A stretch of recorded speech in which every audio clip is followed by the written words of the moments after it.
Hello all, నేను మీ pharmacist అరుణ అండి. ఇది బీపీ మిషన్ తెలుసు కదండి. చాలామంది కళ్ళు తిరగంగానే అది లో బీపీయా హై బీపీయా చూడకుండా హై సాల్ట్ వేసుకొని వాటర్ తాగేస్తున్నారండి. అది కరెక్ట్ కాదు. దగ్గరలో ఉన్న ఫార్మసీకి అయినా లేదంటే మీ ఓన్గా అయినా చెక్ చేయండి. రీడింగ్ చెక్ చేశాక ట్యాబ్లెట్ అవసరమైతే లేదంటే డాక్టర్ని కన్సల్ట్ చేయండి. ఇది ఓఆర్ఎస్ ప్యాకెట్స్. ఈ సీజన్ బాడీ డీహైడ్రేట్ అవ్వకుండా చాలా బాగా పనిచేస్తుంది.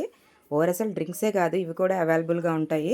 లీటర్ వాటర్లో కంప్లీట్గా ఒక ప్యాకెట్ కలుపుకొని తాగితే బాడీ డీహైడ్రేట్ అవ్వదండి. ఈ సీజన్ మాత్రం ఇది సూపర్, చాలా బాగుంటుందండి. ఈ ప్యాకెట్ పెద్ద కాస్ట్ కూడా ఉండదు. చూడండి, ఎక్కడైనా ఫార్మసీలో దొరుకుతాయి. ఇకపోతే మా పాప చూడండి, మంచి డ్రాయింగ్ వేసింది. ఫార్మసీకి వచ్చే చేసే పని ఇది. సబ్స్క్రైబ్ చేయమని చెప్తుంది. మా చిన్న పాపని చూపిస్తానండి. ఇదిగోండి. బాయ్ అండి.